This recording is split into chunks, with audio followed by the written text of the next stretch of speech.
This episode is sponsored in part by PTZ Optics.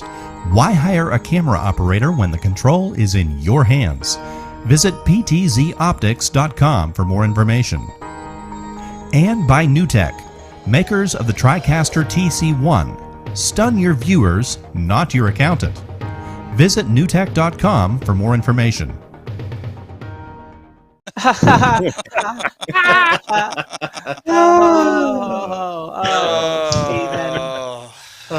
Oh, that was such a knee slapper. Oh, I didn't even get myself centered for you, Steven. No, I know, because you always have problems with your audio and your video, and I feel like you're a what do you call that? What's the Problem company? child? No, Radio Shack. Walking disaster? No, he's Radio Shack, right? What is it? A boatload Hey, of but know-how? Radio Shack had answers. Well, I never said you didn't have answers. You just didn't have the right answers. He's more Crazy Eddie than Radio Shack. That is true. Hey, what would Johnny Five do? Yeah.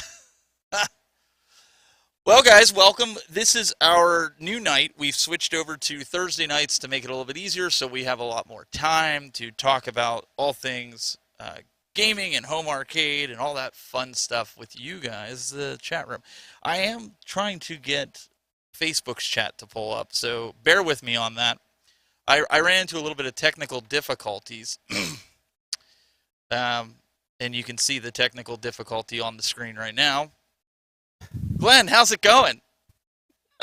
Once again, I'm feeling like Al Bundy. Like, another interesting day at the office. It's just been absolutely crazy in the hospital. I'm going in like super early and staying late. There's a lot of stuff going on. So, happy here to unwind with you guys, have a little game time, fun. Yeah, it's good to be here. Jade, how is it in your neck of the woods? It looks kind of steamy over there. I feel like that, like, what is it, that Elmo meme where he's like, everything is fine and like the background is just on fire. That's like my life right now. Literally. Fire. Yeah, literally. Fire. So for those that don't know, Jade calls me earlier. She's like driving home because we were talking about the Marvel vs. Capcom 2 pre-orders, and we'll get to that in a little bit. And she gets stopped, and she's like, "My road's blocked." I'm like, "What?" And all of a sudden, she's like, "Hang on a second." She rolls the window down. You hear the cop in the background go, "Ma'am, you can't go up here. You've been evacuated." And she's like, "Wait, what?" He wouldn't even let her go back and get her dogs. What? Couldn't drive up. No, that's honest to God, that's what he said. Yeah, that's right. I forgot you heard all of that. So then I had to walk 2 miles in the smoky smoke to get back to my house, and then, to save my dogs. But then once I was there, everybody was in my neighborhood, just acting like we were in the Upside Down and it was okay. And and so I stayed there and I hung out with my dogs, and I was thinking I was going to leave and go to my sister's house, but turns out that nobody could even go in to pick me up, which is crazy. So I'm just like, well, I'll stay here, and my sister's taking care of my kids, so. Console Fanboy says, "What's up, Jade?" He is in the house here. We got a bunch of guys here. We're going to let me go through some of these guys here. Give a shout out to some of these guys. We have Rhea in here. We've got Quentin. I think that's how you say his name. Let's see who else. T-Whale. T-Walty? Adam Kalb. I'm butchering some of your names, and I apologize. Jennifer Wyatt. I think she's here for Glenn. Stalker. I got a stalker. You got a stalker. A stalker. That's all right. Everybody needs a stalker. It'll make you feel so much better. So we got a bunch of guys in here. If I missed your name, I apologize. Trying to get things going.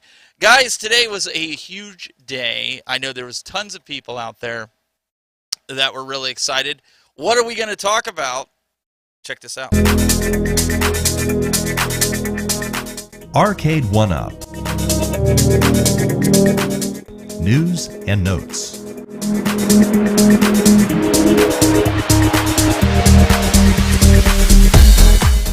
Marvel vs. Capcom 2, the game that Jade has been all day trying to get me to pull the trigger on, and I just couldn't do it. I had it in my cart, I don't know how many times on Target, on Best Buy, But that's not what I want to talk about. I want to start this off, guys, and get your opinions, because I feel like Arcade1up failed. They failed the community today. And well, yeah, big surprise there, right? No. And I'm being completely honest here, all right? And I don't know if you guys in the chat room feel the same way, but I feel like when you send out an email telling everybody that pre-orders are going live at 12 noon Eastern, people expect it to go live at 12 noon Eastern, not 11:53. Mm-hmm. And there was a lot of guys that are like Jayde that really love this game, have great nostalgia for it, that did not get a pre-order when it first came out. Now, I understand as the day rolled on, the other retailers had it, but let's talk about that for a second. That's something nobody's talking about. Nobody wants to hear about. Nobody wants to say anything about it. Jayde, did they drop the ball on this? I think that Humble. it was messy. It was messy. I mean, I was on the website, at least 10 minutes prior, and I was just refreshing it like every 30 seconds. And because I kind of wanted to get it direct from them, but I was refreshing it every 30 seconds, and then all of a sudden at the top it said, and this was prior to noon, like Eastern time, so all of a sudden at the top it said free MVC, or MVC2 has been freed, and I'm like, what the hell, what does that mean? But then it said, sorry, it's sold out, and I was like, what? I didn't even I didn't do anything, like literally I just refreshed it, and then it was done, it was gone. So, I mean, even though I was there prior to, the time and everything, I still didn't get one. So I think that it's not only that they dropped the ball by letting it go early, but it's also the fact that all the ones at least direct to consumer were just gone, like in a heartbeat. And then, they were like, oh, but go buy it from Target. And the Target pre-orders were still sold out. They hadn't even fixed that issue yet, which I know they fixed later. And then Best Buy was gone really quick. And so they were doing batch releases or whatever, but it just was not executed well. And I think that, for people who plan on getting stuff like this, I'm sure there's people that work and have to plan their schedule around it. Like that really sucks for them because, we know what we know. So, maybe they'll get one, maybe they won't. I don't know, but I just thought it was very poorly executed. Bill, what's your take on the whole thing? Sitting back, I know you weren't really interested in pre-ordering right now, but what was your take on the whole scenario that took place? Oh yeah, this is definitely one that I want to pick up. It's just due to personal circumstances, I can't get it at the moment. So I know there's going to be a second batch. I was saying this earlier. John D put a Facebook thing up about go get them for Marvel vs. Capcom, and I jokingly commented on there, so when can we expect round 2? And he commented back soon. So we know there's going to be more of these. They'd be stupid to just put this amount. But having said that, when you've got something that is this hyped, that so many people have been wanting for so long, to have it be this limited, and to drop it early when people are expecting noon, and to have it be sold out immediately, and then just the off and on throughout the day at the retailers, whether it was Target not having it or Best Buy putting them up in batches. You just never knew when it would be available and when it wouldn't. For a game that this many people are this excited about, it could have been handled a lot better, I think. There was another element to all this, because Glenn, I want to get your take on this, but there's another element to it, and the element was, I don't believe, if you looked at the card, the show card, I don't know if the game is actually ready for prime time. And I know some of you guys, and I know Jayde's one of them, that are taking their chances and they're going out there. But, I mean, Glenn, to be this disorganized on a pre-order, and I mean, Apple does it too. I've seen, so I don't want it to be like, oh, he's just coming down on Arcade1up. We've seen Games do it. We've seen iArcade do it. So it's not just throwing darts here. We're still seeing it with PS5. Let's be real. We've seen it with Sony. We've seen it with Xbox. Glenn, I mean, how do you mitigate something like this? Because you're in the business of selling products. I mean, is there a better way to do this? No, I don't even know if it was even a mess up. I'm sure everything was timed. They've done things before when they show items like hidden in the background. I'm sure they set it up early. Was it the right thing to do? Probably not. But I've told you guys time and time again, I don't pre-order, especially with Arcade1up, because you could usually walk into the store and get it for, you'll get it there. I saw console kits and Kong's making a road trip to Chicago. I think he stopped in Illinois along the way. Indiana. And he picked it up. He's got it already.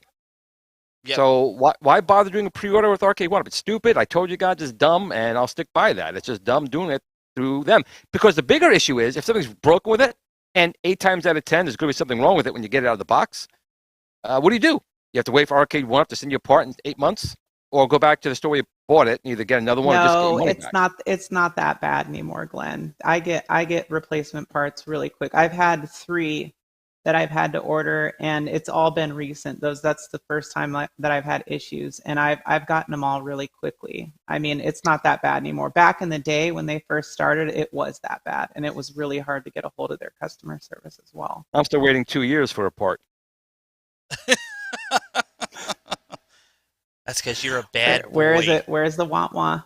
It's not even working. I had audio issues. None of my wonks are working today. Wah, wah, wah. Bill did it for you. There you go. But it definitely depends on the item. Because I know, like, for their Tron, the sticks are breaking. They haven't replaced any of those yet, as far as I know. But maybe they have. Yeah. I know people are still looking to get Tron sticks. That's right. That's right. You got a spinner. You did.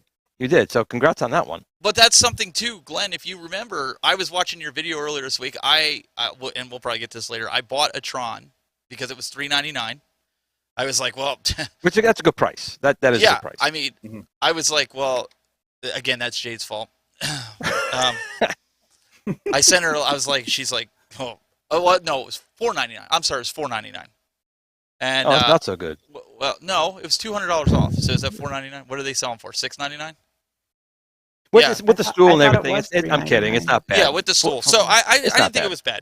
So, but immediately I seen guys. I was watching YouTube videos, obviously, and guys were saying that, hey, the Tron stick's breaking. So I asked Jayde, and I said, did yours crack or break? She said, no. She said, but I feel like it could break, right? So I said to Glenn, I was like, where is your Tron stick, the new one with the button for the block? And he's like, well. Yeah, where is it, Glenn? Where is it? So we're putting you in the hot seat. Where is it, Glenn?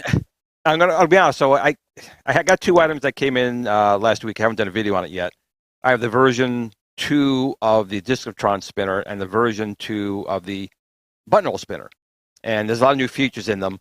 But that version 2.0 push-pull is now fully compatible with the Arcade1up.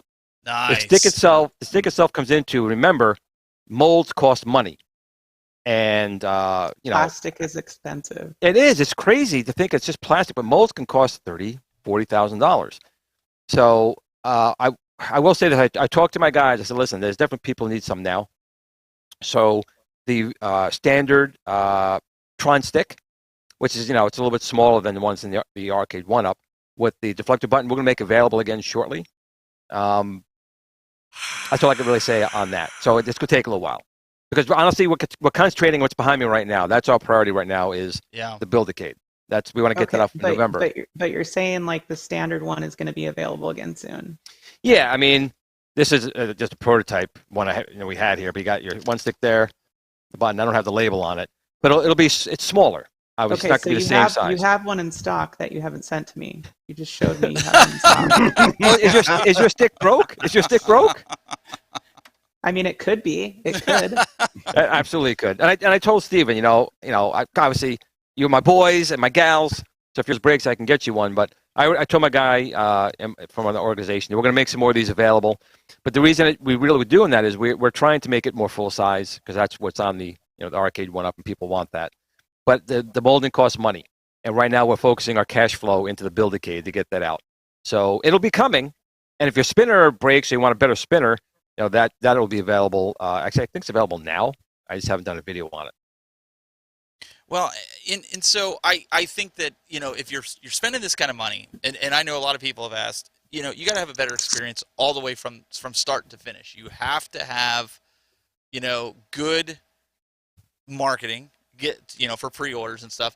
Best Buy, fortunately, I don't know if you guys have seen this, but all day today, I'm gonna go over here to Best Buy. I've been watching this. I've had this in my cart, I don't know how many times. And it still says coming soon. So it doesn't say sold out. It says coming soon. So that tells me there's going to be another wave with this. Okay.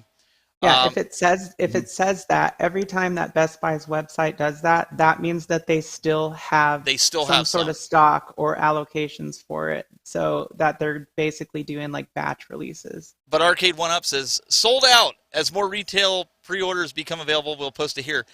And I said to Jayde this afternoon, I said, there is no way you're going to tell me that they sold out the 1,500 that they had allocated to this. I said, it just doesn't make any sense.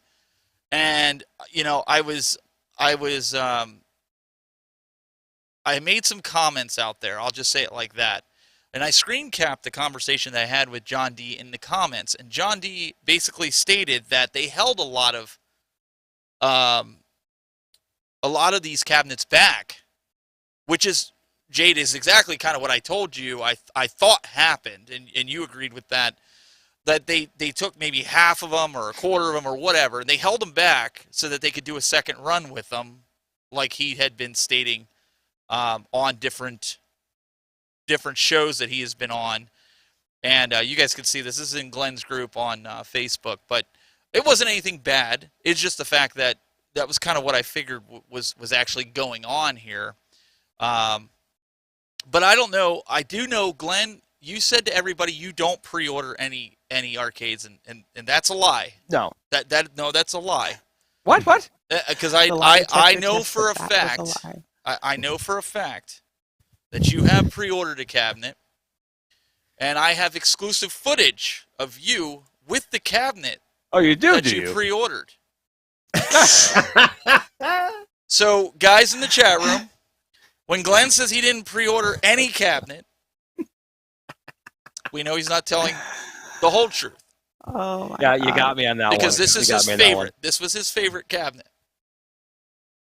It's perfect size. Plastic is better. Sorry, I had to do that to you, right? So, I look good there, though. Yeah, you had it going on there. My hands are a little small, but I look good. So Glen actually got his pre-order. The rest of you, so hopefully you guys got your pre-order. But my big concern right now, and Jayde, I kind of wanted you to elaborate on this, and maybe you guys in the chat room that did pre-order. It makes me nervous that normal gameplay, not so much the online stuff, because that really doesn't bother me, and I know Jayde and some of the guys here in the chat room, online doesn't really bother them. But Bill, I know you didn't pre-order. You weren't talking about pre-ordering it. Does it bother you that it's not quite there yet? It's like 80%, because John said they're going to continue to work on this even through the actual launch. Mm-hmm. It does, but I'm also not that surprised by it. I mean, look, we see this a lot even with AAA games on consoles with day one patches and things like that. Cyberpunk. Yeah. Let's not go there again. Been there, done that. Sorry. But it's just part of the industry now, it feels like, for things like this. It's not a surprise that it's caught up to Arcade1up. I mean, I don't know if they've had similar issues with other ones that they've released, but yeah, pluses and minuses. The fact that you say you're going to support it is good that you're going to support it, but the fact that you have to say that to begin with is a little bit of a problem. Jayde, what's your thoughts? Oh God. Well, I mean, I caught John D on Mike of All Trades stream, and I was actually able to ask him, about the issues that experiencing, and he said it's a little bit of everything, you know, as far as like software emulation and stuff like that, and that they're running it on Flycast Dojo, which is currently the best emulator to play that game on. I mean, it runs it pretty flawlessly. That's what Fightcade is using. But I think that he was alluding to the idea that the online play isn't going to be perfect out of the box. It's going to work. We're going to be able to play online. And I think that this is specific to Marvel vs. Capcom 2. But that there might be some issues with it here and there. And that, you know, the single player version of the game should be up to speed. And I think that the other huge thing to kind of caveat that with is that, you know, and I talked about this earlier on the Arcadians, is that I thought that the marketing that they used for it was not executed very well. I mean, they had Justin Wong standing there playing this thing, streaming it, and it's like, dude, you're not, everybody's just seeing the bugs, and they're not thinking like, okay, they're still beta testing, they're doing this, they're doing that. Like, have somebody come in, you know, film it, and then be like, oh, look, Arcade1up's new preview of Marvel vs. Capcom 2, because then that's going to give the audience more confidence in it, you know? So you already have people who are like getting ready to pick it apart. And in my mind, you know, I've been dissecting it as well. So I think that was bad marketing. It did not help the cause. And so everybody's a little bit leery about it. And based on the fact that like Big Blue didn't get a lot of updates, you know, only got a couple, and they weren't even really that great. In fact, I mean, I think the last one kind of made it worse. But anyways, the bottom line is that people are afraid there's not going to be support for it, and they're not certain if there's going to be support for it. I feel like sometimes things get said, and then, like, you know, they're not really adhered to as well as they could be. So for me, I think that that's a big risk for anybody who's buying it. But as somebody who loves Marvel vs. Capcom 2, I can't pass up an opportunity to get an arcade form factor of this and all the Versus games in one package. You know, it doesn't change the fact that there is most likely, I mean, and this is even what John D was alluding to, like I said, that there's most likely going to be some issues with online gameplay, but it will be there. So there's a comment here in the chat room by ValidCore. He says, my biggest complaint with the cab is Zangief's junk on the right side. It needs to be Guile, or it needs to be Cap or Mega Man instead of the same guys on both sides.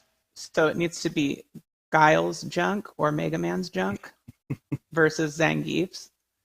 He'll have to clarify that one, but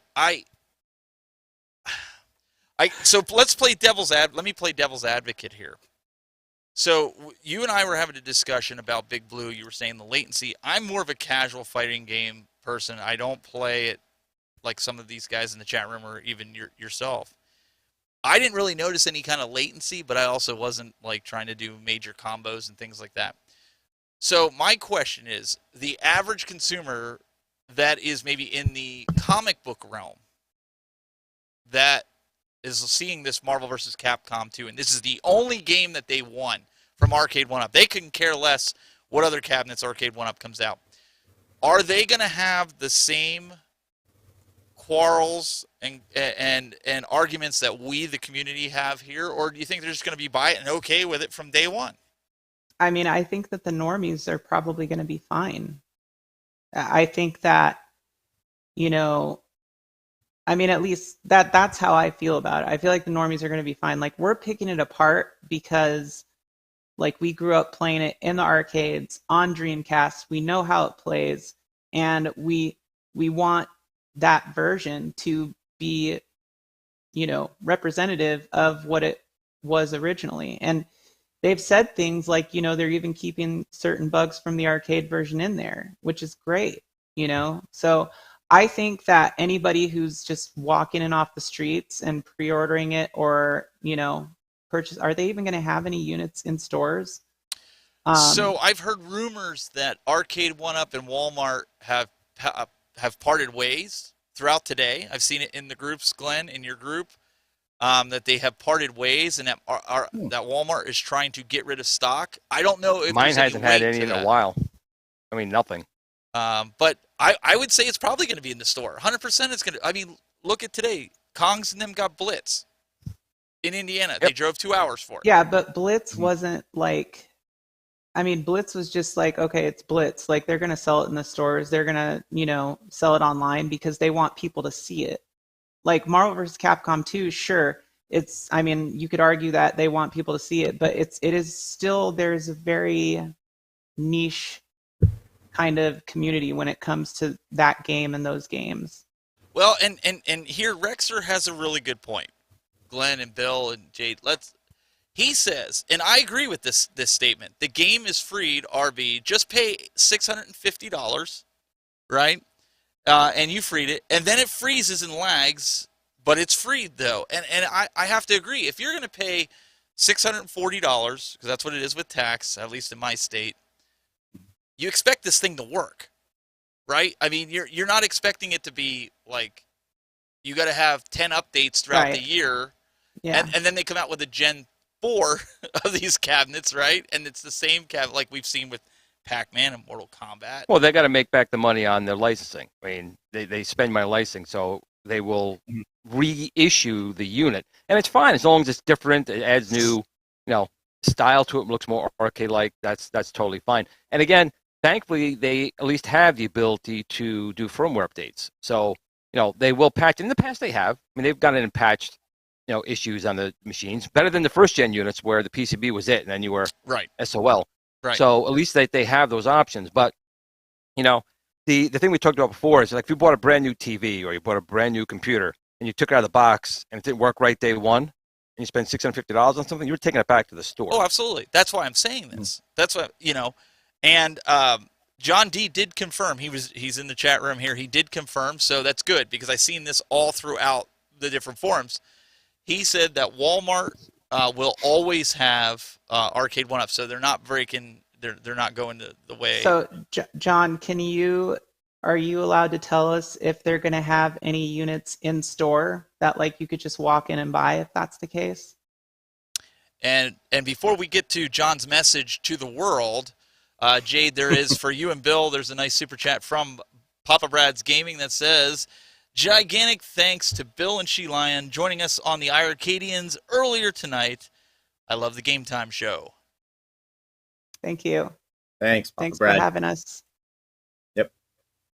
So what we can do right now, and we can wait to see if John actually responds. This is all for fun. But there's a message that John has for everybody that if you didn't get the Marvel vs. Capcom 2 today, well, John, take it away.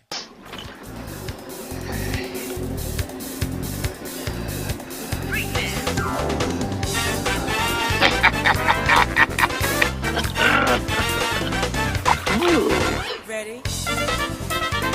Come on.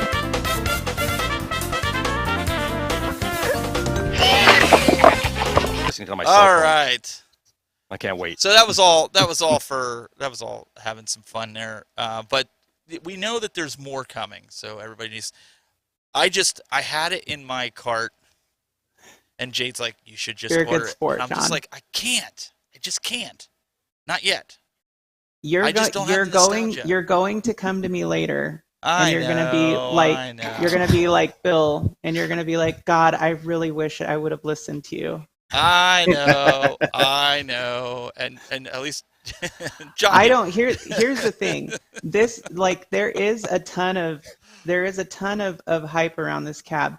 I just don't think my gut is telling me that it's not, when it comes to this particular cab, it's just not FOMO. It is what it is. I mean, how many times has Arcade1up released a cab? I don't care if, we could say that they are holding back stock, but how many times have they released a cab and it's just sold out everywhere, within a couple hours or minutes? It just doesn't happen. Jade, And the last time, it could be something like Nintendo does. They don't make enough, like those little handhelds like the Zelda and the Mario.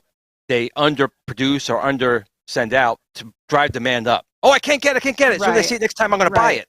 Right, but I mean, I'm just speculating based off of what we know about what came in. Oh, Like yeah. let's just use the amount of 1,500 for an example, because that's what we think we know.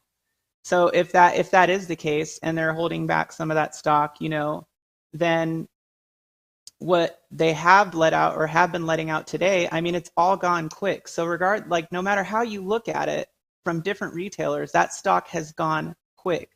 And I mean, from my experience with the first one, I got it. I pre-ordered the first one, and it was gone, and it was never coming back. So the only reason I sold that was because they ended up doing this, and I'm like, okay, so it's okay for me to sell that. Well, I don't think anybody's questioning the demand here. I don't think anybody's questioning that. And I understand we are in a pinch when it comes to shipping and handling, right? I mean, with the way the world is right now, I mean, Glenn can even talk to that because, he's got products that there's delays on it. So you can't, and I can't throw shade at Arcade1up or any company for that because they have no control over that. But I think for me, as somebody that was not a heavy Marvel versus Capcom player, I think for me, it's hard to just go out and justify $640 on a cabinet when there's a few other ones that I'd like to get, and they're dropping in price that I'd like to put in here. Simpson being one. I would have the Simpsons already if it was a 2-player. These 4-player, I might have even sprung for Blitz, but these 4-player cabinets take up so much room, and I'm just kind of like, I thought you had a Simpsons. You don't have a Simpsons? I don't have a Simpsons. I want a Simpsons. I do want to get a Simpsons one. Jayde, you have a Simpsons? $3.99. Yeah, yes, she does. I have a Simpsons. Okay, that's maybe where I saw it. Yes. I mix you two up sometimes. It's crazy. But here's the thing, guys. With the pre-orders of Arcade1up, the track record, and maybe it's changing now, but the track record has always been, and I mentioned this on the last show, that when everybody was pre-ordering Teenage Mutant Ninja Turtles, I went to my local Walmart, and I came home with it 3 weeks before anybody else, and they were mad when they saw it. The only ones that I've ever pre-ordered are Tron, Marvel vs. Capcom, and this one.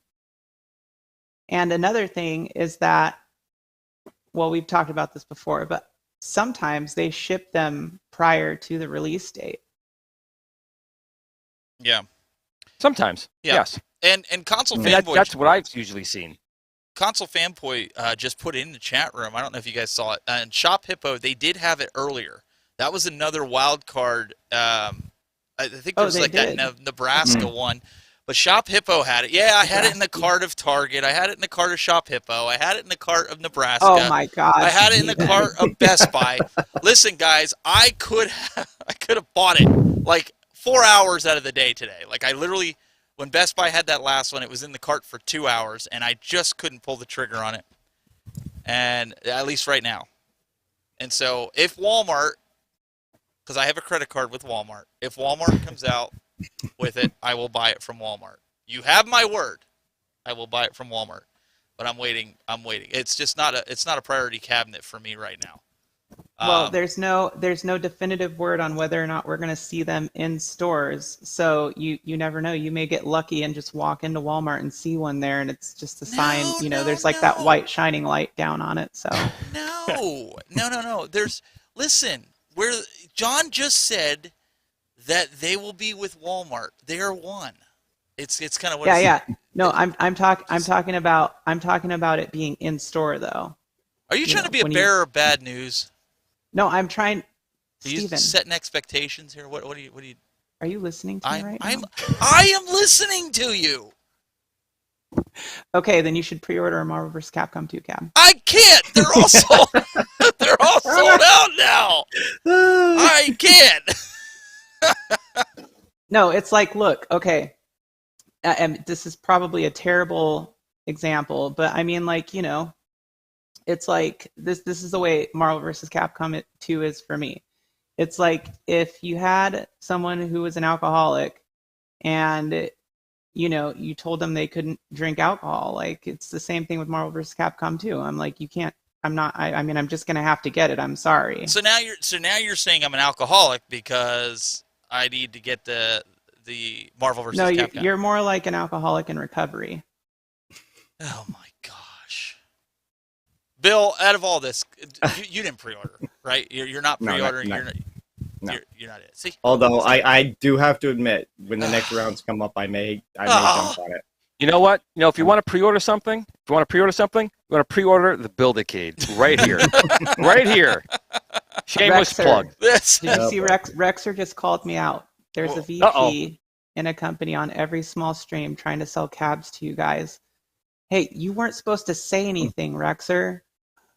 Rexer, this is for you, buddy. Glen. Buy yourself a Build-A-Cade right here. Glen. Well, we're gonna have to wait and see what happens here. Jayde put together a segment that we're gonna do here with that has to do with Sega. Sega. So, check it out. Sega! Okay, so first of all, Steven lied. I didn't really put together anything. I'm a hot mess. But Literally. I thought it would be an interesting subject for us to get onto because of all this Marvel vs. Capcom 2 stuff and, you know, the emulation and kind of like the step up in what we're getting hardware, software-wise, stuff like that. But it's an interesting comparison because I don't know how many people actually know how closely related the Dreamcast, Naomi, and even the Model 3 system are. And then like kind of like the tiers that they fall into. And, you know, just a side note, a Thomas Wave as well, even though a Thomas Wave is technically Sammy. But it's pretty not much Thomas like, the Train. Gotcha. Okay. Second time. Okay. Choo-choo. Yeah, but it's basically a consoleized Dreamcast with more bandwidth. So that's kind of what we're going to talk about. We're kind of going to look at the hardware differences between them.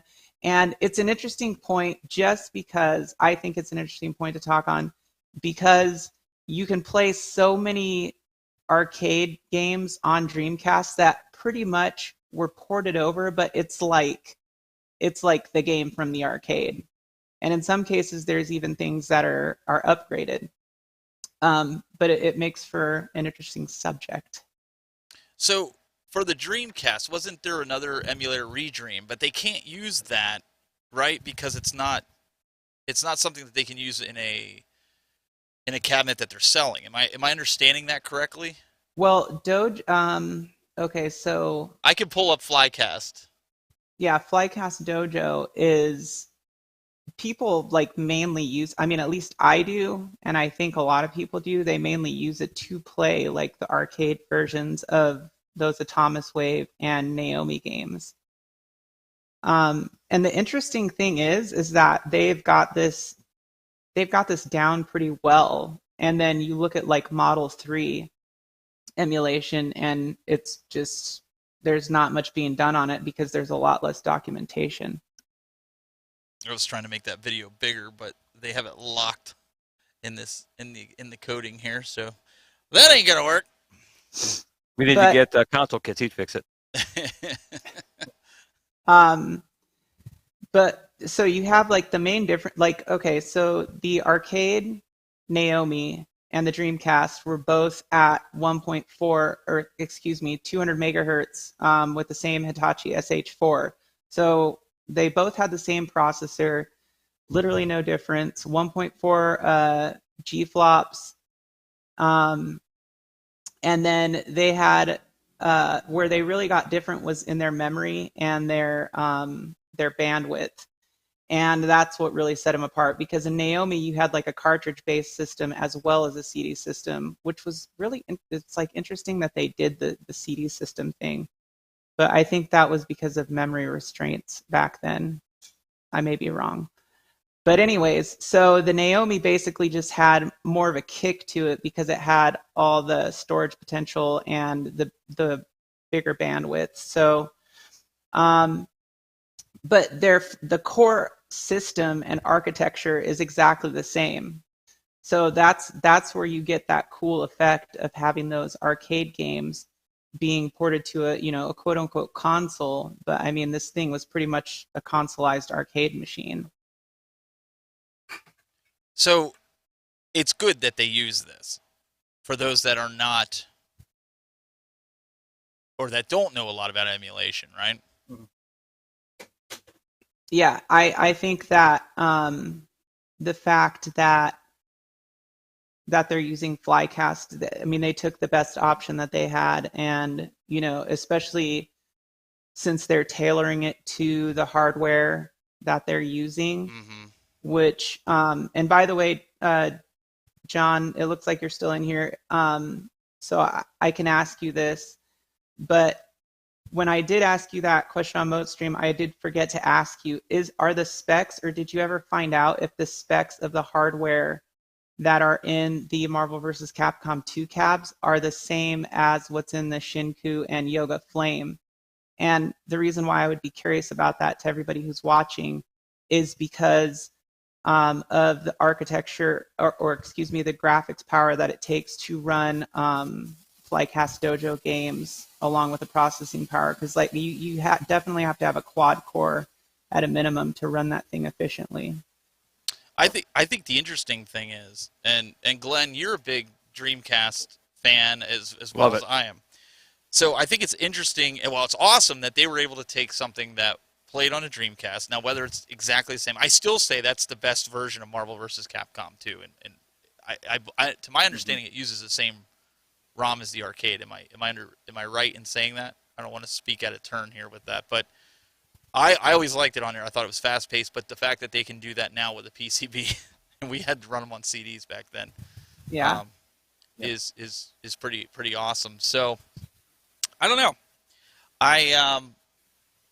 Emulation to me, you get. To your question before, I mean, we do know. I know Console Kits did a video when he got his Yoga Flame, where he basically, took apart and kind of inspected the PCB, and it is a bulkier processor in that one than the previous models. So hopefully, I think there's probably they probably did that in preparation for MVC2. Well, yeah, and he's saying so the 3399 is an upgrade. I just don't know. I mean, all these things run on, I think, with Mali GPUs. So it's probably like maybe a 5 series, maybe a 6 series, but regardless, so that's good because they have stronger hardware for it. I mean, I imagine it needs a little bit more memory too. So maybe like 4 gigs minimum. Yeah, it'll be interesting. Rexer seems a little bit. He seems to be a little unsure. He says right here, he goes, ask him why Wong couldn't pull off any combos on his stream. It was embarrassing watching Wong miss every combo. Maybe he just sucks at the game. How do you really feel about that? My goodness. Maybe it wasn't that. Maybe it was just a controller. Sometimes you can't pull up. The controller is not. If you're not familiar with the controller, how that's a good point. That's his review unit too, right? So he's got to be beating the crap out of that thing. I mean, Justin Wong's probably just sitting there beating on that thing every time he plays. And I don't know how well I'll play this if I end up getting it, because I never played it in the arcade. Dreamcast is how I played it, so I'm used to playing it on that Dreamcast controller. And yeah, see, I'm totally the opposite. Sorry. You're good. You're good. I'm just gonna pull up this super chat here while we had it here. Ezekiel, the Chicago Retro Ranger, says, "What's up, everyone? I got my Marvel vs. Capcom 2 from Best Buy and one from Nebraska. If anyone needs it." So there you go. Hit up Ezekiel if you are in. And don't even say it, Jade. Don't even say it. Or he could just put it on eBay for $5,000 like that other guy did. But listen, and I know John's a Sega fan, and all of us are Sega fans. I don't know if you guys saw this week. I wanted to bring this up. Glenn, this will put a smile on your face, especially as a Dreamcast friend. Yes. Indiegogo VM2, the next gen VMU for the Dreamcast, is right up on Indiegogo, and you guys can. I'm thinking about backing this. I just think it's a little pricey for what it is, to be honest. I mean, I think it's cool and everything, but I think it's way overpriced. Oh, yeah, 100%. It's $115. Oh, yeah. See, and you know what? Wong. Oh, sorry. Go ahead. There's one other thing I don't like about it. What he says, it's a built-in battery, that's never a good can't thing. change You it. want removable battery. So as cool as it looks, I won't be backing it because See, I I think missed it's that. overpriced. And a built-in non-removable battery, that's never a good thing. I missed that. I'm glad you pointed that out. Because I thought, like, what was it, $100 or $200 for these? Because didn't the originals had There's a watch batteries. I think there's a 20, built-in 25 batteries. You had to take battery them in apart, there. Yeah. And, you know, the screen, again, there's a lot of nice things in here. But I know to make, again, the plastic molds are expensive. I can guarantee you that. They look really cool, but that non-removable battery killed it for me, right? I was like, even though it's expensive, Yeah. but that I'm never a fan of because no matter what, once the battery dies, now you got to dissect it. You got to see if you can get the battery out. You got, you know, it's just, don't like that. Yeah. Don't like that. But it's still for the Dreamcast, so yay. Yay for Dreamcast. Jayde, you were going to say something there for a second. Sorry, I was trying to stay with no, the Sega theme. I saw one of John's comments here. He said,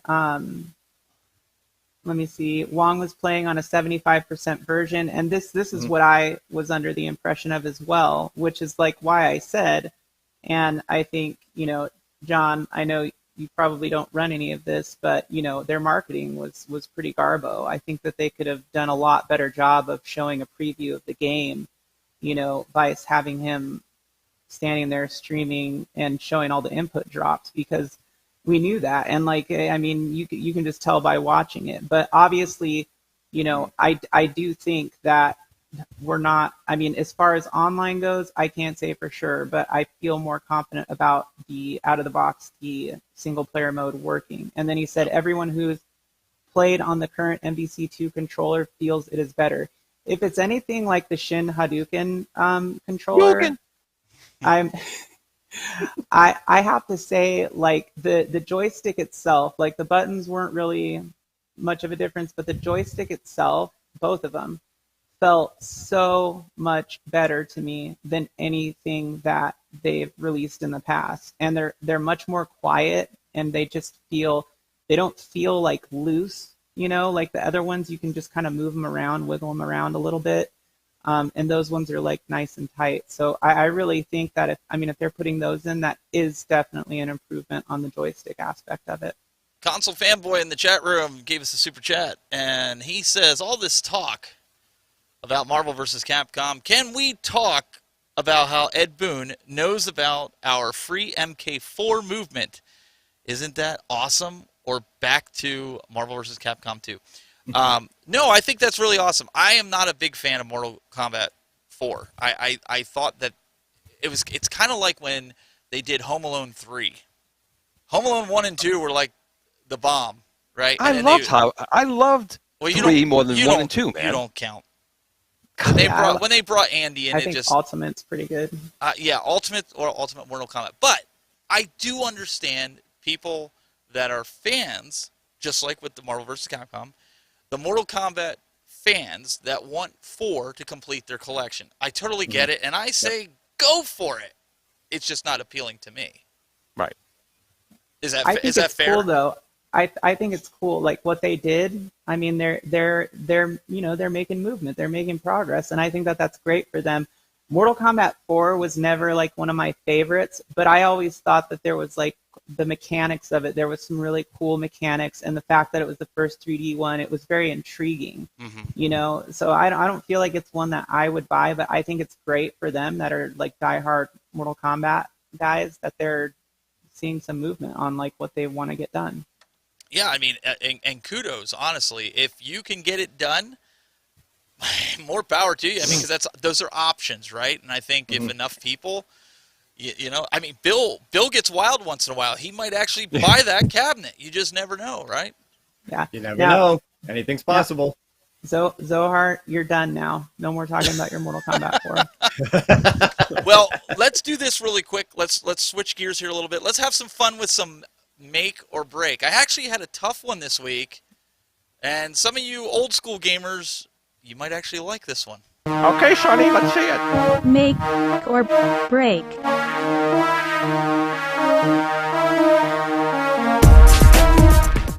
Hey guys, it's time for everyone's favorite segment, Make or Break. Now, I have a question for you. Normally, I ask everyone what game make or break a system. Today, I couldn't figure that out because a lot of the games that I have for this system are really good.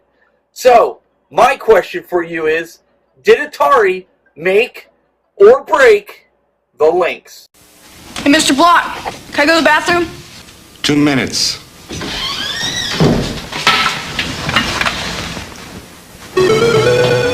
Oh, yes! Good man. Oh, yes, yes! I'm in the tube! Oh, yes, yes! Oh! All right! Introducing Lynx from Atari, the color video game you can get away with. Well, sometimes. All right. So, like I said, I can't find a game that killed this system. And, and I don't have all the games, but Glenn, did Atari, in fact, kill this system? Unfortunately, if people didn't know, it was originally called the Handy, and the Handy was made by Epix. Epix made the hardware. They had a couple of Amiga developers, like R.G. Mitchell, one of the people working on this. I think Dave Needle was the other one working on this. So, fantastic technology. Came out literally 4 weeks after the Game Boy. Full color, scaling, rotation, a lot of effects. Comlinks cable, 8 players, really did 16 at one point. Beautiful hardware. Atari got it, and basically they double-handed Epix and put them under. That was the Atari at the time. I can't think of his name right now, who took over Atari. Jack Tramiel kind of screwed them over, and it wasn't marketed right.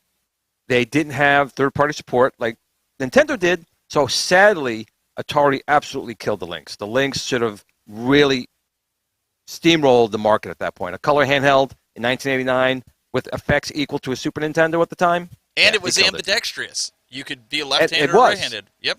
Correct. And that was something that no one else did. That's right. That's right. Mm-hmm. And you could also make it just vertical. When you played Gauntlet, you could do vertical. And you want 8 people? You could do 8 people with Gauntlet. It was a great handheld. And then, now today, real quick, and I'm stealing the time, I'm talking too much. Oh, you're good. But you can get replacement screens. Like the only bad thing that at the 90s, or 89 and 90, was the screens were not great. But now they have screens you can put in and VGA out. The Lynx is a phenomenal machine. Hackers and modders making new games for it, stuff like that. So unfortunately, the answer to your question was Atari absolutely did kill the Lynx. They did. What about you, Bill? What do you think? Yeah, growing up, I had a Game Boy, but I had a friend who had the Lynx, and like in that commercial, he's playing California games. I used to play that on his Lynx all the time. I loved that game. That was so much fun on that. They definitely had something there over Game Boy, said with the color screen and all the other options like Glenn was talking about. I didn't know the history as well as Glenn did on this. It sounds amazing to me. I'm old, sir. I'm old. You just know more about this stuff. But anyway, no, I thought it was a great little system. They just, I don't know if they broke it so much or if they just couldn't compete with Nintendo's marketing on Game Boy, even though it was, a green colored screen that you could barely see. Plus the fact that, I don't know, maybe I'm just thinking wrong about this thing, but that thing, you couldn't. How long was the battery life on that? Like 20 minutes? That's the thing. It took 6 batteries. 6 batteries lasted, if you're lucky, 2 hours. A Game Boy was, 4 batteries and lasted 8 or 10 hours? Yeah. The Game Gear was 6 too, so Sega wasn't any better. And real quick... all the hardcores just bought an AC adapter. We all know that. Yes. Real quick before we get to Jayde's comment on here, and maybe you can tie into this, but Bonafide Picker says, you know what? Atari's getting a lot of bad rap on this show lately, and I'm starting to feel sorry for him. We like the hardware. We like Atari. The hardware. Nolan Bushnell Atari was great. Once Time Warner picked it up, it became a very different company. And then when Jack Tramiel got it, it was even more of a different company. When Jack Tramiel took it over, he didn't want game consoles. He snuffed out the 7800 for shelved for almost 3 years, about 2.5 years. They could have had the run on Nintendo, but maybe we'll do a whole talk about that. But the Atari of today is really just an IP holder, and they'll just do whatever at that point. It's not the same company. It's just not.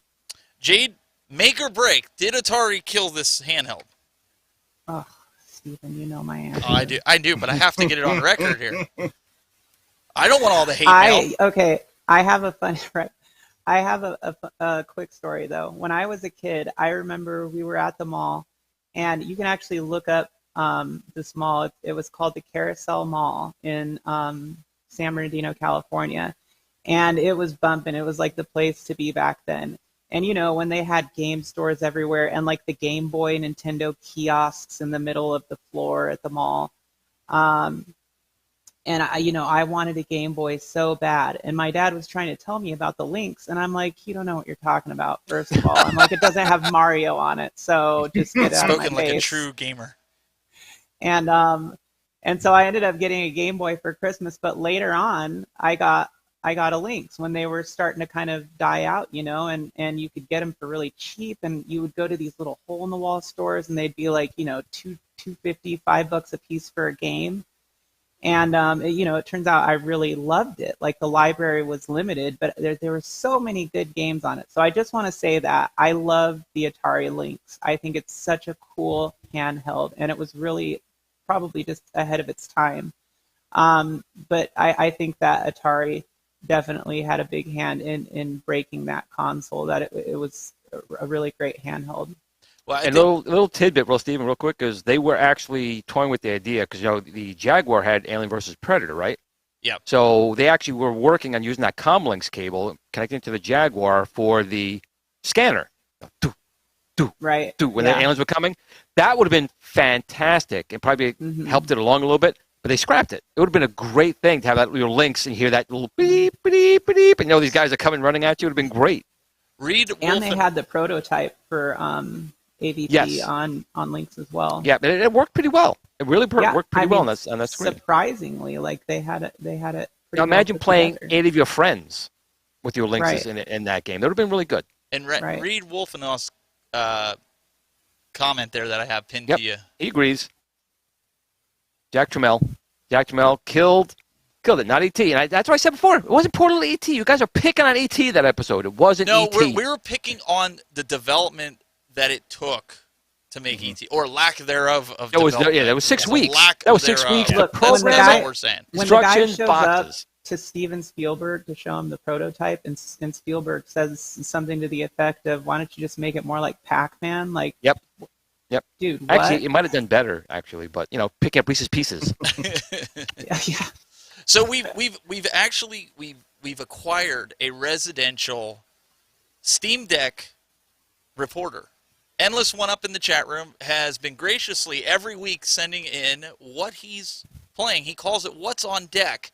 So we encourage you to go to his YouTube channel and subscribe to it. But we're going to take you right now to Endless, and he's going to tell you what he's playing on his Steam Deck. Hey everybody, how's it going?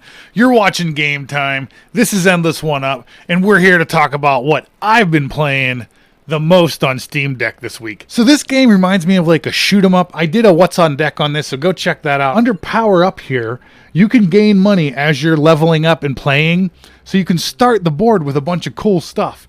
And so far, I unlocked move speed and my area effect. All right, so we're in the game, and you can see there's some bats on the screen. I'm not even using a button to use my whip. I'm just kind of putting my character where they need to go. The little blue things are what help you level up and then, kind of start taking them out.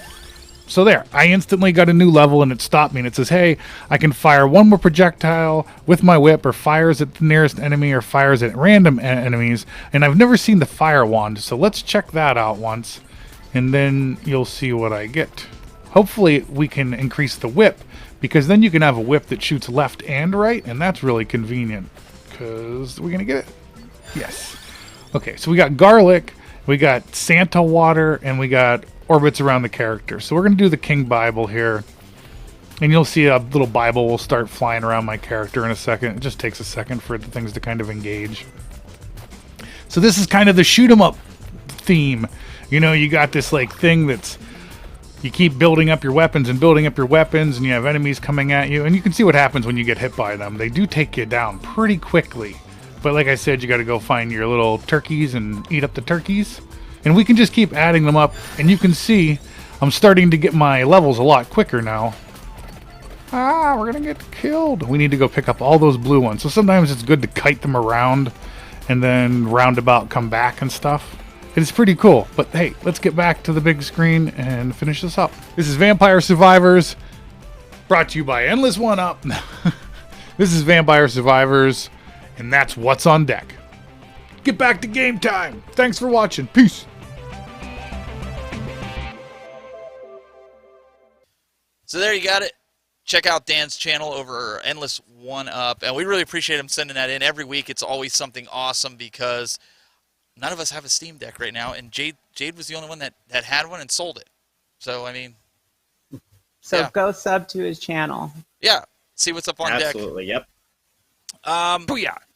So this week we had some interesting updates. There was an update actually to the PS5, and it's kind of an interesting update that people have been waiting for some resolution changes for 1440p.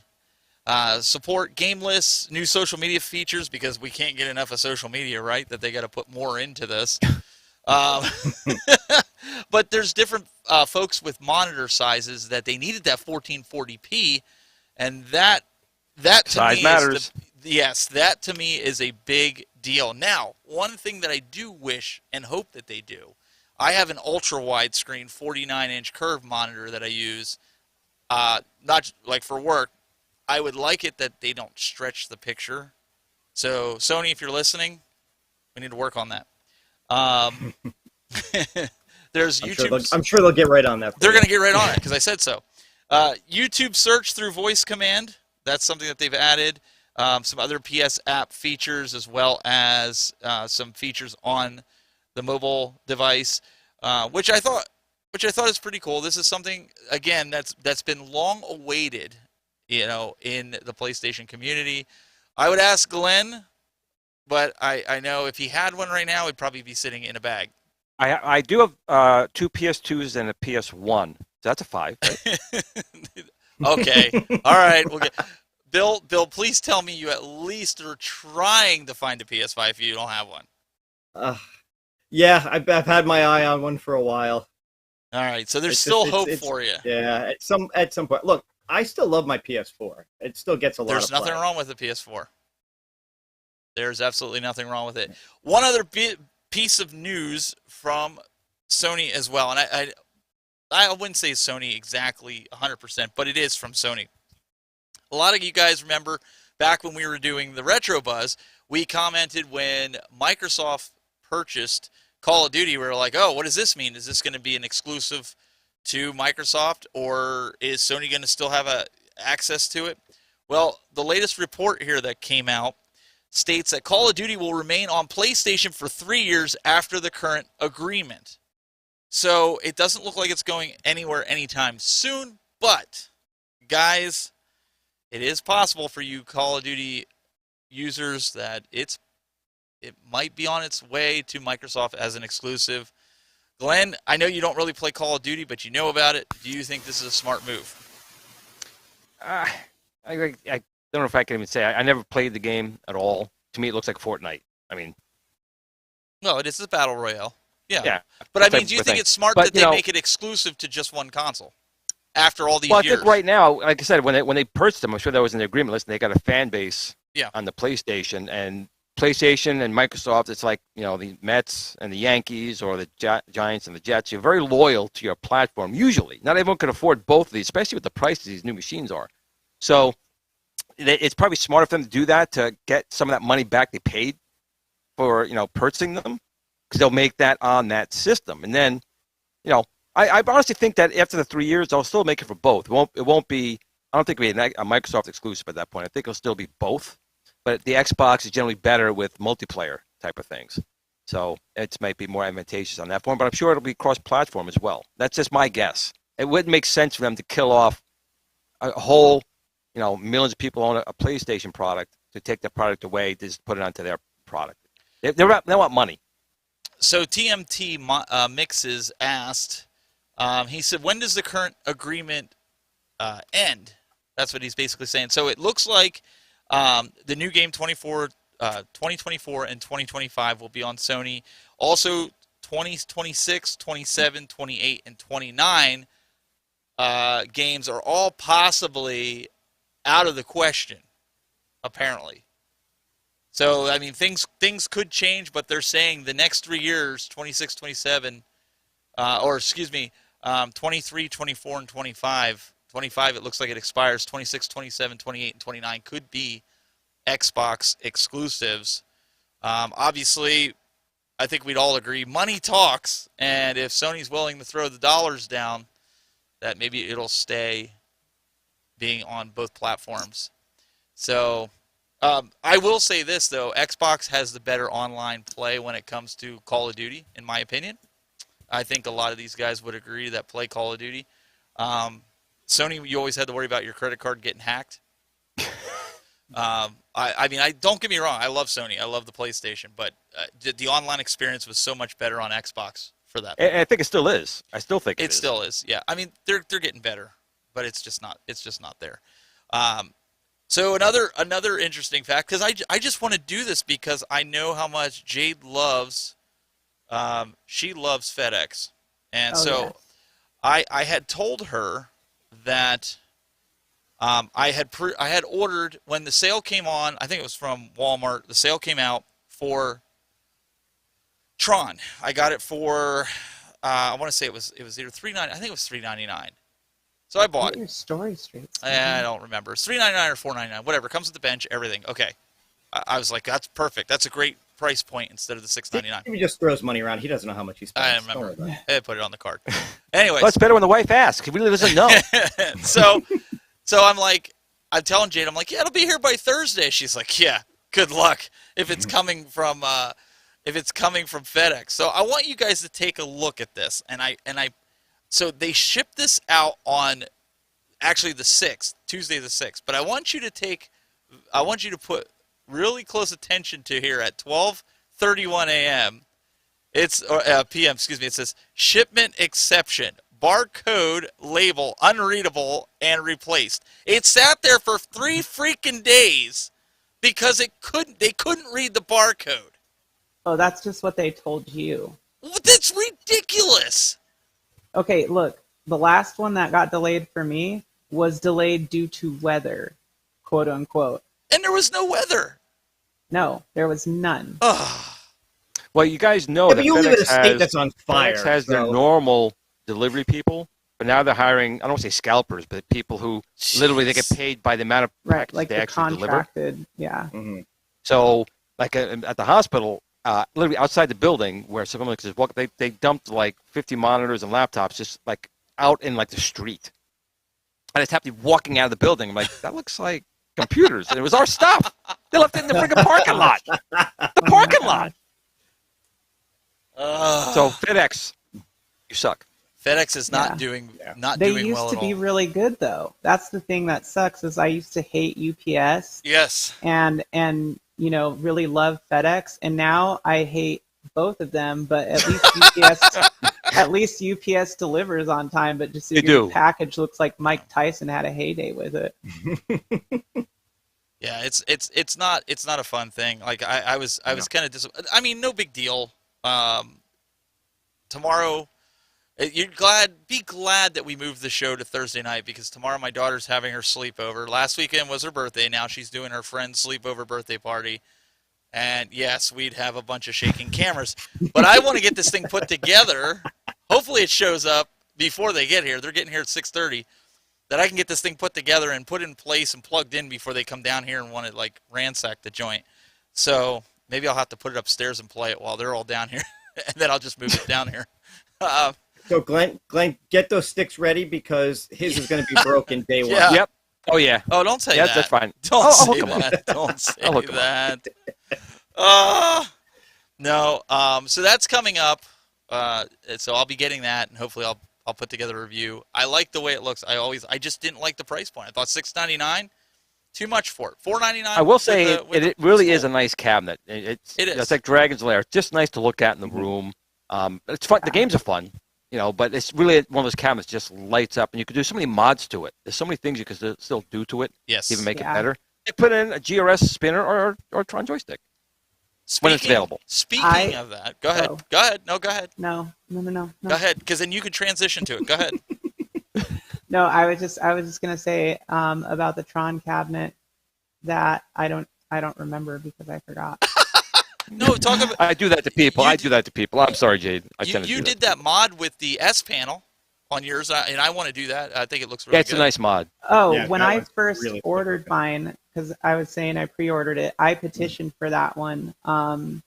And so I was really excited when I saw that they were doing it. And that was before I was like really as deep into kind of the way that this community works now.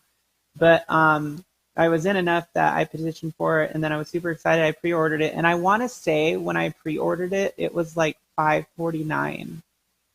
I feel like, or it was that sounds about right. I think that sounds about right. $549. But I remember it was less expensive than it is now. Right. Real quick, another good mod. I forgot who does it, but you replace the light up lower panel below the control panel with discs of Tron. So you have Tron at the top. Oh, disc nice. Tron at the back. Oh, it looks cool. It looks really nice. It really does. Then you put the NCOM coin door at the bottom, non-illuminated. We know from Jade. Right. Jade did that. But, well, and you have. And there's no NCOM placard on the original. No, unfortunately. Some people That's did licensing. do that though. They did. Yeah, put you can it get on. it. You can get it. Right. Yeah, you can get it. So with that, you said about putting your spinner on it. You now have a brand new spinner that now will work. Yes, with us. actually, it's funny. During the show, I'm getting yelled at by my partner saying, "Glenn, when are you doing the video for this? You've had it for a while." I've been so busy at my real job. So I'll talk about it real quick. So we do have the. Well, there's 3 people here that can do a video for I you. know. I mean, I know. So the first one is the standard push-pull spinner, but it's the version 2. I'm sorry, the standard buttonhole spinner version 2, which is just a spinner. It doesn't push-pull. But we've added a couple things to it. I did. Right through not the butthole, buttonhole. This just went downhill really quick. It did. But we've done a couple things to it. Like one thing people wanted was a longer USB cord. So we put a longer USB cord in there. We now, however, have also added software support. So you can connect it to your PC. You can adjust, you want X or Y access. You can lock that software mode in. And you can change the resolution of the spinner as well. So you can set the sensitivity through software and then put it in your machine and go. With the discs of Tron 2.0, basically the same thing, but some additional features. So you will have, again, a longer cord that people have requested. You do have software support now to change X or Y axis for the spinner. You will have the ability to set it to the standard mode, which is a mouse down, a mouse up, or push-pull. But now we've added the ability that you can use an encoder board, like in the Arcade1up. So you can go into software, change that. So down and up is now acting like a standard, zero delay encoder board type of switch. And again, software control for resolution if you want to change that. Now, the one thing with the Arcade1up, because of the way that they designed their spinner in there, the hole is a lot bigger than the button hole spinner. So we will offer a STL file to 3D print what I did, and I think Kongs did in his now.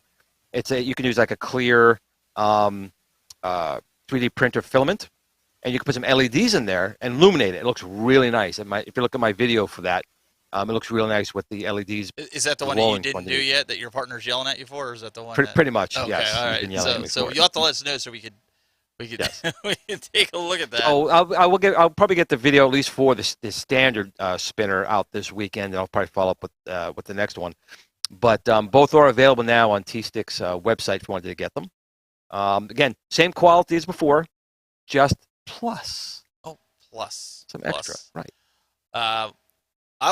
We'll give you a shout out. I see Moat is in the chat room, and I want to give him a shout out because if you don't know Moat, he has one of the most infectious laughs of anybody on YouTube. I tune in for him just to hear him laugh because I'll tell you what, he has one of them deep belly laughs. You guys know what I'm talking about? It's just like, oh! I mean, like he'll have you laughing at just anything. So, little shout out to Moat. If you're not subscribed to Mike of All Trades, go check him out.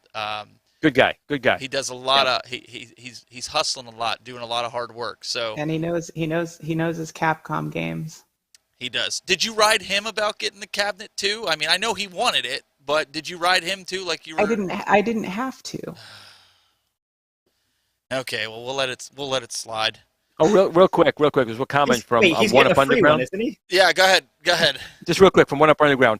He said, didn't Glenn have people in the community pay for his Tron cab? Yes. Kongs from Kongs R Us Brad, Console Kits, and a number of other people did chip in to get me that cabinet to make sure that my products worked in there. Of course, we found out a little more details about my products working too well, apparently, in that cabinet. But that is what it is. So are you shilling? No, not shilling, but I want to thank everyone who did that. They got me that cabinet, and okay. I appreciate it. Just check. That's because they love you, Glenn. You're so lovable. Wait a second. So what you're telling me is a community could like you so much that they could pull for you on social media, in groups, to help you get something, dare I say, for free, and it's okay. I just want to make sure I understand this right, because I've just been seeing a lot floating around that you automatically are a scumbag. If that happens, just remember you're a sinner. True, but remember this you're was an more of a e-beggars. gift. I think this that's was more the term, of a gift. right? This was a gift versus something that was shipped out from the manufacturer. Because to say something right, the manufacturer did not want to send me that cab. No. Shill was the big thing. That was 2 weeks ago. That's 2 weeks ago. The new one is e-beggar. Oh, I saw that whole thing. It was on my page today. And you know what? Again, it's up to the manufacturer who they want to send it to. And if someone supports a product and is an influencer, I don't care how big or small they are, it's up to the manufacturer if they want to send it. They can say no or say yes. That's right. Right. That's right. Zohar needs to take responsibility for starting that whole thing. She's throwing shade. Jade's throwing shade. Look out. No, but in all seriousness, though, that's awesome. That's why the community's here. Listen, if they appreciate somebody's content enough that they want to advocate for a person to have a company send them a cabinet, so what? Don't be a hater. Right. Just go with it. Glenn sends me stuff all the time. That's why I got this terrible itch all the time. But yeah, it's like I don't know. Anyways, that's my soapbox for today. I'll be here every week. Cash App, by the way. Cash App. Cash App. You got to get one of those QR codes so people can scan it, like throw it up on the. I'm just saying. Oh, we got a super chat. We got a super chat. All right. So from console fanboy, let me pull it up. Hang on, Glenn. You want to read it? I'll throw it over to you. Anyone else can read it. All right. Who wants to read it? I'll read it. All right.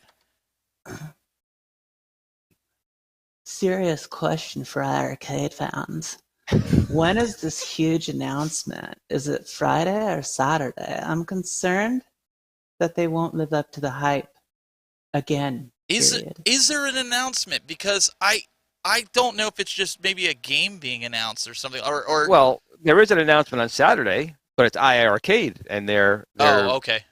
The Beer and Brew Festival. So definitely check that out. I was supposed to go, but obviously I'm not. I'm here working.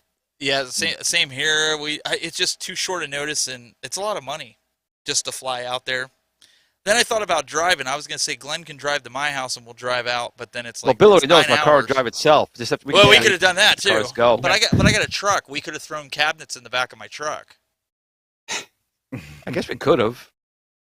Them gold cabinets would look nice down here. I'd just throw them in the back of my truck. But they already have the cabinets because it's their company. But they could be coming to our house. Are you not picking up what I'm putting down here? Come on. You saw Jung. Them back with wait a minute. You saw Jung and P Dubs at the last one where they were like drunk out of their minds. That's what I'm saying. You get Jung drunk and he'll throw whatever you want into his truck. We'd all have brand new cabinets. Come on, chat room, help me out. You all were picking up what I was putting down, right? I mean, come on. I'm not the only one here. I have to go wah because my buttons don't work. The best thing I could say though, when it comes to that announcement, all serious, all kidding aside, I know the guys that are out there like P Dubs and Kongs and all the console kits.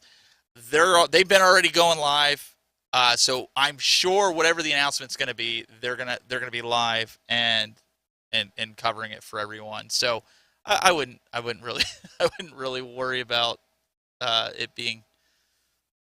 Nothing could be bad. You're not going to miss that. You're not going to miss nothing. No, you're not. That's for sure. No.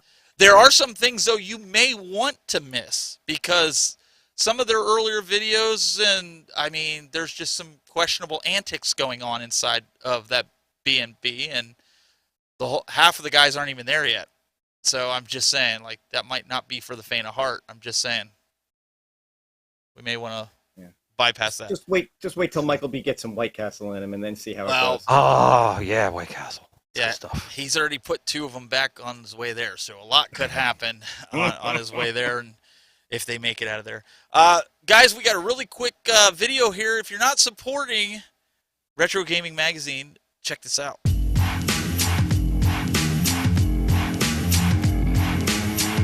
Hi everybody, this is Tim Kitcher, the voice of NBA Jam and NFL Blitz. And if you're like me and you like to keep your finger on the pulse of the game community, there's no better way than Old School Gamer Magazine, either print or digital. And here's some options as how you can help support Old School Gamer Magazine in this Kickstarter. For $20, you can get a full year subscription, including 6 digital issues. This is available around the world.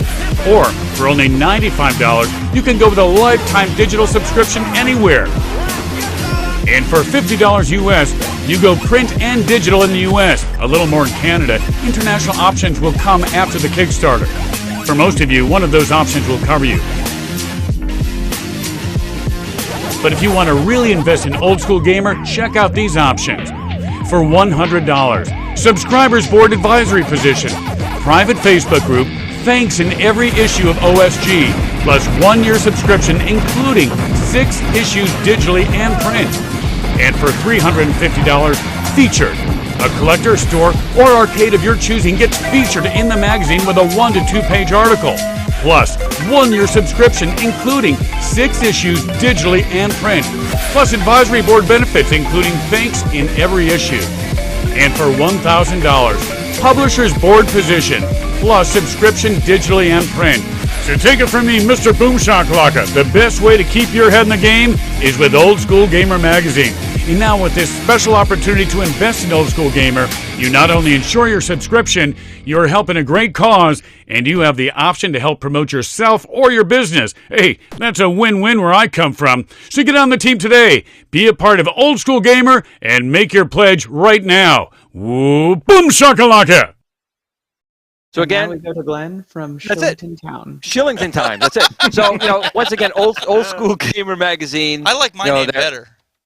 Well, it's still a retro magazine, but it's called Old School Gamer Magazine, and they still got the Kickstarter going. If you guys want to support them and help, again, a great magazine that supports the community. Send them a couple bucks. You don't have to fully support them. Send them a couple bucks.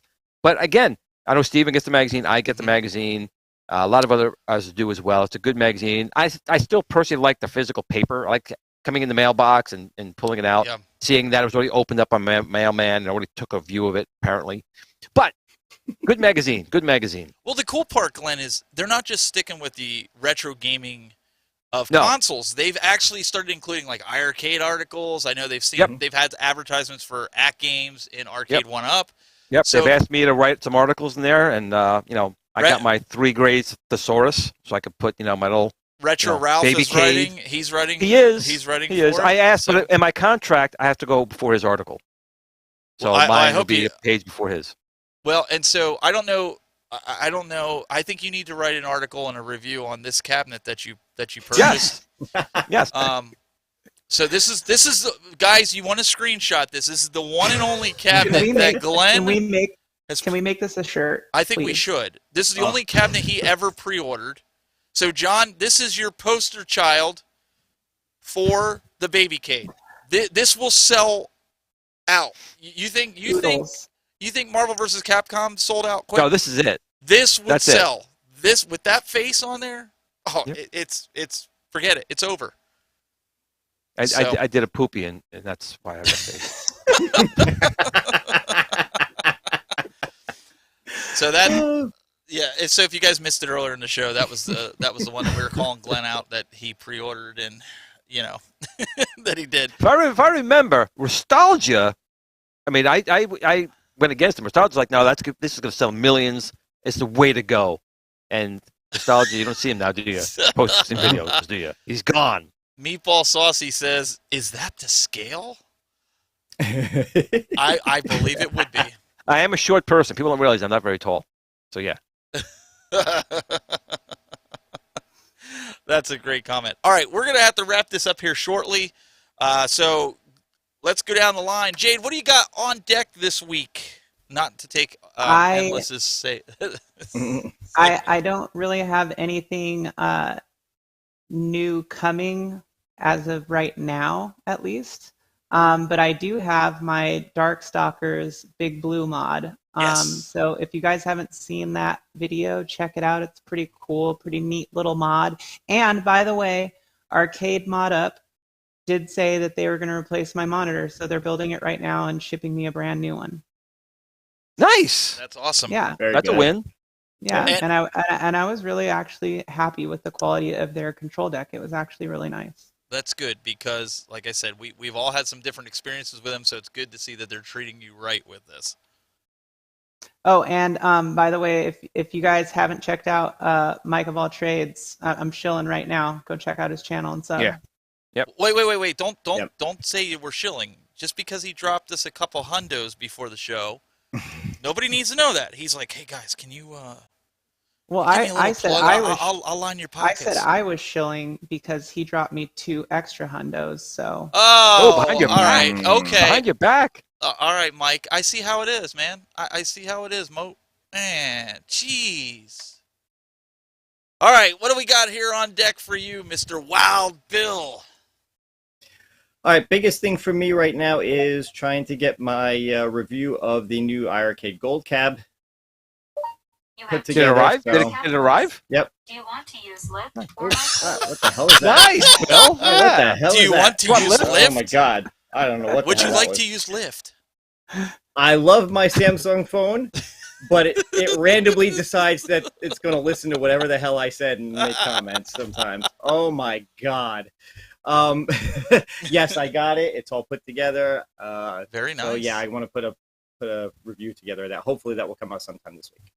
So youtube.com/Bill's Retro Gaming Show. Make sure you guys check that out. Oh yeah, Jayde, you have a console fanboy.